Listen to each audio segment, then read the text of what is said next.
নমস্কার, পুনরায় আপনাদের সামনে ডক্টর পণ্ডিত আচার্য মিঠুন শাস্ত্রী বক্তৃতা। আজকে আমি আপনাদেরকে বাস্তুশাস্ত্রের উপর কিছু ইম্পর্টেন্ট ইনফরমেশন অলরেডি শেয়ার করবার জন্য according to the architecture related to the বাস্তু। কারণ আমাদের বাস্তুর আজকে যে ব্যাপারটা নিয়ে আমি আলোচনা করব সেটা হচ্ছে ডোর। আমাদের প্রত্যেকটি নিউজ যেটা হয়, নিউজ অর্থাৎ হচ্ছে নর্থ ইস্ট, ওয়েস্ট, সাউথ, এই যে চারটা দিশা রয়েছে এর 8টি করে ডিভাইডেশন আছে, 8টি করে পার্ট আছে, 4×32। তা এই যে 32টা ডাইরেকশন আছে, এই 32টা ডাইরেকশন মানে 8টা করে পার্ট প্রত্যেকটা জোনের ক্ষেত্রে, নর্থ, ইস্ট, ওয়েস্ট, সাউথ, এর প্রত্যেকটি জোনের কোন কোনায় এবং কোন ডিগ্রিতে অলরেডি দরজা হলে তার কি কি ইমপ্লিমেন্টেশন এবং কি কি কনসিকুয়েন্সেস আসে হিউম্যান লাইফে এবং সেই ফ্যামিলিতে, সেটার উপর ডেসক্রিপশন এবং সেটার উপর সম্পর্কে সম্পূর্ণ আমি আইডিয়া ক্লিয়ার করব আজকের এই বাস্তুশাস্ত্রের উপর ডোরকে কেন্দ্র করে টোটাল তথ্য আপনাদের সামনে তুলে ধরবার জন্য। প্রথমে আগে বলি যে আমাদের প্রত্যেকটা এই যে বাস্তুর যে 4টা দিক রয়েছে তার যে 8টা করে ডিভাইডেশন আছে, এখানেই বলা হচ্ছে বাস্তু অ্যান্ড 32 ডোরস। তো প্রত্যেকটি বাস্তুর ক্ষেত্রে দরজা কোন জায়গায় হলে কি কি ঘটনা সেই ফ্যামিলিতে ফেস করতে হয় সেটা আমি তুলে ধরব। তাহলে প্রথমে আগে বলি নর্থ সাইড নিয়ে। নর্থের যে পার্টটা রয়েছে সেটা N1 থেকে N8 পর্যন্ত। N1 যেটা আমরা বলবো নর্থে, সেটাকে সম্পূর্ণ রোগা মানে রোগ বলা হবে।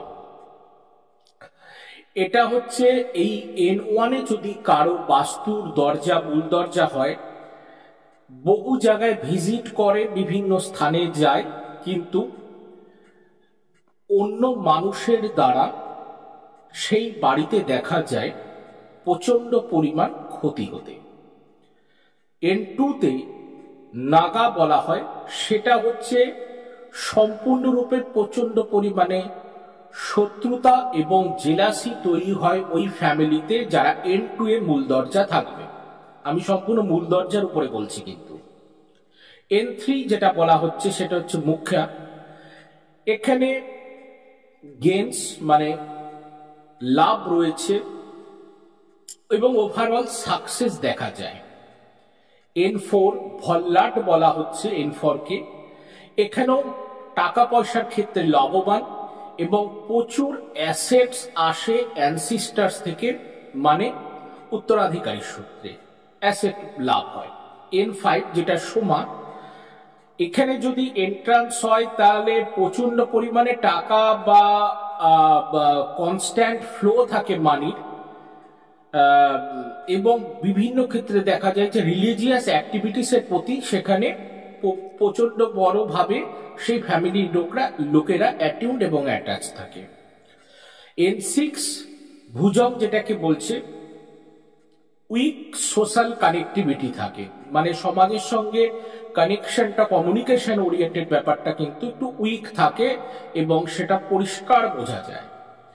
N7-এ যদি কারো বাস্তুর মূল দরজা হয়, যেটাকে আমরা অদিতি বলছি, সেখানে দেখা যায় যে girls not believing in traditions, অর্থাৎ প্রথাগত নিয়ম কিন্তু মেয়েরা ওই বাড়ির মানবে না এবং লস অফ জাজমেন্ট হবে এবং ম্যারি এগেনস্ট দেয়ার ফ্যামিলিস, অর্থাৎ বিয়ে হবে সম্পূর্ণরূপে বাড়ির মতের বিপক্ষে।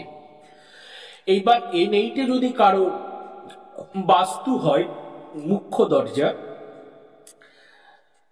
তাহলে দেখা যায় বিশেষ বিশেষ কিছু ক্ষেত্রে সেভিংস এবং ব্যাংক ব্যালেন্সের ক্ষেত্রে দেখা যায় ইনক্রিজ কিছু মাত্রায় হয়। এটা কিন্তু সম্পূর্ণ কম্পাস দিয়ে বার করবার ব্যাপার রয়েছে। এই N8 বা এর বা ওয়েস্টের বা সাউথের যে কোন জোনে বা কোন ডিগ্রি বেসিসে সেটার মূল দরজা রয়েছে। আমি শুধু সম্পূর্ণ আইডিয়া ক্লিয়ার করে দিচ্ছি আজকে। বাস্তুর 32 দরজার কোন কোণে কত নাম্বার N1 N3 N5 এর ঘর বাস্তুর মূল দরজা থাকলে তার কি কি ফলাফল আসে। নর্থের হয়ে গেল, এবার আমি ইস্টার্ন জোনের আসছি। এবার ইস্টার্নের ক্ষেত্রে মানে পূর্বের ক্ষেত্রে যদি E1 যেটাকে শিখি বলা হয়, সেখানে যদি থাকে মূল দরজা তাহলে দেখা যায় কস মানে ওখানে আগুনের দুর্ঘটনা, অ্যাক্সিডেন্ট বা লসেস হয়।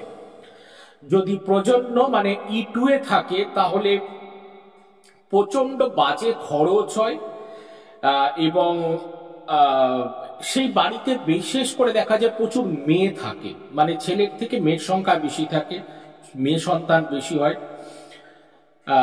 আর তারপরের E3 যেটা আছে, যেটা জয়ন্ত বলা হচ্ছে, সেটা সাকসেস দিবে, সাফল্য এবং ওয়েলথ মানে ধন সম্পত্তি বৃদ্ধির ক্ষেত্রে সাহায্যকারী মূল দরজা এর E3 তে যদি হয়।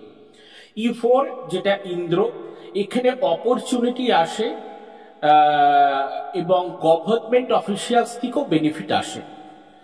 তারপরে আসছে E5, যেখানে যদি কোনো কারণবশত দেখা যাচ্ছে যে এখানে বাস্তুর মূল দরজা হচ্ছে, তাহলে দেখা যাবে প্রচন্ড পরিমাণে প্রচন্ড শর্ট টেম্পার্ড হবে, অ্যাংজাইটি আসবে এবং বিভিন্ন কারণে দেখা যাবে কোয়েলস বা ঝগড়া বা তর্ক বিতর্ক বা ডিবেট লেগেই থাকবে। E6 এ যদি আসে, যেটা হচ্ছে সত্য বলা হচ্ছে, সেখানে কমিটমেন্ট ফেলিওর, প্রতিশ্রুতি দিয়ে কিন্তু রাখতে পারবে না। E7 এ যদি হয়, যেটা বৃষ, সেটা হচ্ছে ইন্টেন্সিটিভ বিহেভিয়ার, মানে অ্যাকচুয়ালি বিহেভিয়ারটা খুব একটা ভালো বা পজিটিভ টাইপ হবে না, মানে যেটাকে বলা হচ্ছে ইনসেনসিটিভ সেইটা বিহেভিয়ারটা কিন্তু দেখা যায় ইনসেনসিটিভ। আর পরেরটা হচ্ছে E8 যেটাকে বলা হচ্ছে আকাশ, এখানে যদি বাস্তুর মূল দরজা হয় তাহলে 100% এখানে ফাইন্যান্সিয়াল লসেস এবং চুরি এবং প্রচন্ড পরিমাণে অর্থনৈতিক কষ্ট কিন্তু ভুগতে হয়। চলে আসছে এবার সাউথ জোনের ক্ষেত্রে প্রথমে S1 বলবো। S1 এর ক্ষেত্রে অনিল বলা হচ্ছে ওটাকে, এটা হচ্ছে নেগেটিভ এফেক্ট থাকে এবং ওই বাড়িতে যারা ছেলে পুরুষ মানুষ থাকে তাদের প্রচন্ড ক্ষতিগ্রস্ত এবং প্রচন্ড সমস্যায় পড়তে হয়। E2 যদি পুষা যদি থাকে তাহলে জবের ক্ষেত্রে পজিটিভ এবং বেশিরভাগই দেখা যায় অন্যদের জন্য কাজ করবার জন্য ব্যস্ত থাকে সেই বাড়ির লোকেরা। E3 তে যদি থাকে, যেটা ভিটা বলা হচ্ছে, যেখানে কিন্তু মানি বা সাকসেসের ব্যাপার কিন্তু ওখানে আসে। E4 এ যদি থাকে, যেটা হচ্ছে গৃহ রক্ষিতা, যেখানে profitable output and more male child, প্রচুর মেল চাইল্ড হয় এবং দেখা যায় যে ওখানে প্রফিটেবল আউটপুট থাকে। যদি E5 এ থাকে, যেটা জমা বলছি, সেখানে কিন্তু ডেপস মানে ঋণ এবং ব্লকড মাইন্ড মানে মাইন্ডকে ব্লক করে দেয়, যেখানে কোনো মানে নার্ভাস সিস্টেমের ক্ষেত্রে কিন্তু প্রবলেম চলে আসে। S6 এ যদি থাকে, ওটা কিন্তু S5। এবার S6 এ যদি চলে আসে, যেটা হচ্ছে গন্ধর্ব, সেখানে লিডস টু পভার্টি, দেখা যায় যে এখানে দারিদ্রতা ডেফিনেট ওই পরিবার ফেস করবে এবং প্রচন্ড ল্যাক অফ মানি এবং sufferings due to the cause of the money, প্রচন্ড পয়সার কষ্টে ভুগতে হবে ফ্যামিলিকে। E6 এ যেটা গন্ধর্ব বললাম। এবার E6 বলছি, S6। এবার S7 এ যদি চলে আসে, সেটা হচ্ছে ভিঙ্গরাজ, সেখানে কিন্তু দারিদ্রতা এবং ওয়েস্টেজ অফ এফোর্টস, সেখানে কিন্তু দারিদ্রতাটা দেখা যেতে পারে এবং সেখানে ওয়েস্টেজ অফ এফোর্টস থাকে। যদি কোনো ফ্যামিলিতে দেখা যায় যে কোনো কিছু ভাবে প্রচন্ড দারিদ্রতা থাকছে এবং ওয়েস্টেজ, বাড়ি নিয়ে প্রচন্ড সমস্যা, জায়গা নিয়ে প্রচন্ড সমস্যা এবং প্রচন্ড খরচ এবং কোর্ট কাচারির চক্কর চলছে, তাহলে ভিঙ্গরাজ জায়গাটাকে কিন্তু অ্যাক্টিভেশন করবার ব্যাপার আছে। সেটা কিন্তু 32টা যে বাস্তুর যে ডাইরেকশন রয়েছে মূল দরজার, সেই ডাইরেকশন অনুসারে অরিজিনাল রেমেডিস কি বুস্ট করা যেতে পারে। ভিঙ্গরাজের যদি কোনো প্রসাদ বা কোনো ফুডস, যেটা what the food that Bhringraj likes, that should be boost on the S7, সেটা এখানে যদি বুস্ট করা যায় ডেফিনেট দেখা যায় যে ভিঙ্গরাজের ক্ষেত্রে পজিটিভ রেজাল্ট পাওয়া যায়। S8 যেটাকে বলা হচ্ছে মৃগ, এখানে হচ্ছে ends the relationship with people and family. যদি দেখা যায় কারো বাস্তুর ক্ষেত্রে S8 যেটা মৃগ বলা হচ্ছে, সেখানে যদি মূল দরজা থাকে তাহলে সেই পরিবারের রিলেশনশিপ একে অপরের সাথে ভেঙে যাবে এবং সেখানে ফ্যামিলিতে একে অপরের সঙ্গে কিন্তু মিল মহব্বত থাকবে না। চলে আসছি এবার ওয়েস্টার্ন দিকে।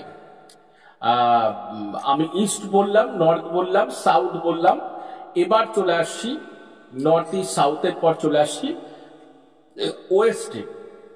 ওয়েস্ট মানে W1, যেটার নাম হচ্ছে পিত্র। এখানে কিন্তু নেগেটিভ ইম্প্যাক্ট আসে বৃদ্ধ বয়সে এবং সম্পত্তি হানি হতে দেখা যায়, রাইট। এবার W2 যেটা হচ্ছে ওয়েস্ট টু ডাইরেকশন অনুসারে ডিগ্রি বেসিসে 2, সেখানে যদি মূল দরজা হয় যেটার নাম পড়বে W2 দ্বারিকা, সেখানে কিন্তু insecurity in important aspect of life and unstable career, সেখানে কিন্তু ক্যারিয়ার সেই বাড়ির লোকের অনিশ্চিত থাকবে এবং ইনসিকিউরিটি থাকবে এবং কমপ্লেক্সিটি ইন মাইন্ড থাকবে। W3 মানে যদি মূল দরজা হয় তাহলে সেই জায়গাটার নাম বলা হচ্ছে সুগ্রীভা, যেটাকে বলা হচ্ছে মানি এবং সাকসেসের ক্ষেত্রে লাভবানের দিক রয়েছে। E4 এর ক্ষেত্রে পুষ্পদন্ত ব্যালেন্স লাইফকে নিয়ন্ত্রণ করে। পুষ্পদন্ত যখনই অ্যাক্টিভেশন হবে এই E4 এ মানুষের উইশ ম্যানিফেস্টেশন করে, whatever the intention, whatever the wish you want to fulfil in your life. তো যারা উইশ ম্যানিফেস্টেশন করতে চায় তারা পুষ্পদন্তের যে E4 জোনটা, সেই জোনটার ওখানে যদি সাদা কাগজে আর কিছু প্রসিডিওরস রয়েছে সেখানে যদি মনের কথাটা লিখে লাগিয়ে দেওয়া যায়, তাহলে দেখা যায় প্রকৃতির কায়ানা সম্পূর্ণ লেগে যায় তার পিছনে, যে তার ওই উইশটাকে সত্য বাস্তবে পরিণত করবার জন্য। তারপরে চলে আসছি E5 এ আসছে হচ্ছে perfectionist attitude and very ambitious, উচ্চাকাঙ্ক্ষী প্রচন্ড হয় এবং প্রচন্ড পরিমাণে মনের মধ্যে অ্যাম্বিশাস থাকে যে আমি এটা হবো ওটা হবো, কিন্তু তার পেছনে বাই ডিন্ট অফ হার্ডওয়ার্ক যেটা পেতে হয় সেটা সে কিন্তু করতে চায় না। ওটা ব্যালেন্স করা দরকার রয়েছে, ওটা বরুণার ব্যাপার রয়েছে।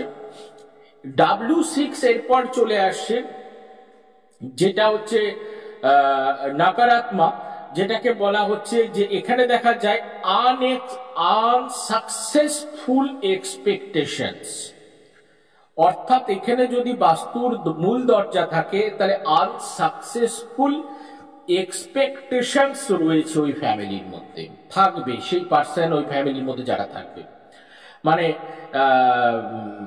এক্সপেকটেশনস মানে যেটা সে সাফল্যের জন্য বা যেটা মনে ইচ্ছা করবে সেই ইচ্ছাটা ঠিকঠাক জায়গায় ইমপ্লিমেন্টেশন হবে না। এবার হচ্ছে W7 যেটা হচ্ছে সওকা বলা হচ্ছে, এখানে কিন্তু দেখা যাচ্ছে ড্রাগ অ্যাডিক্ট হয়ে যায় বা কোন নেশার অ্যাডিক্ট হয়ে যায় W7 এ যদি কোনো বাড়ির মুখ্য দরজা থাকে।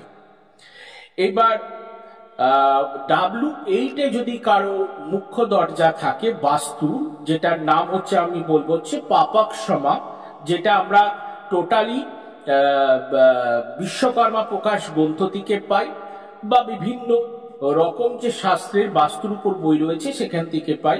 এই W8 এ যদি কারো মুখ্য দরজা থাকে তাহলে এখানে যে ব্যাপারটা ফ্যামিলিতে দেখা যায় সেটা হচ্ছে adopting unfair methods for their own benefit.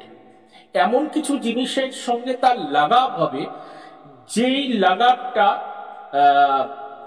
Fair না, পরিষ্কার না, মানে এমন একটা জিনিসের সঙ্গে তার লাগাব হয়ে গেল যেই লাগাবটা তার না করলে লাইফটা স্মুদেন হতো বা লাইফটা খুব সুন্দর হতো, কিন্তু এখানে লাগাব লাগানোর ফলে কিন্তু পুরোপুরি নেগেটিভ আসবে।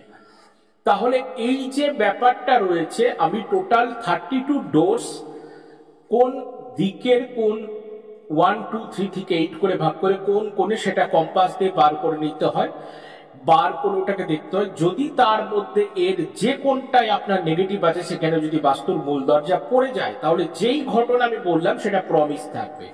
যেরকম নর্থ ইস্টের ক্ষেত্রে দেখা যায় যে উত্তর পূর্ব কোণে যদি কোনো কারণবশত বাথরুম থাকে, 100% সেই ফ্যামিলিতে ক্যান্সারের ব্যাপার এবং হার্ট ফেলিওরের ব্যাপার আসবে এবং সন্তানদের ক্ষেত্রে প্রচন্ড নেগেটিভ ইমপ্লিমেন্টেশন আসে। এগুলো পরীক্ষিত এবং দীর্ঘদিনের এগুলো প্র্যাকটিস করে ঋষিমুনিরা থেকে এখনকার যে টাইম এরা চলছে সেই এরাতেও একইভাবে সত্য। এটা আপনারা নিজেরা দেখলেও এটা সম্পূর্ণভাবে আপনারা ফিল করতে পারবেন। আজ এই অবধি, আজ আর অন্য কোনো কথা নয়। সকলে ভালো থাকুন, সকলে ভালো থাকতে হবে। কর্মাজে প্রণাম। জয়।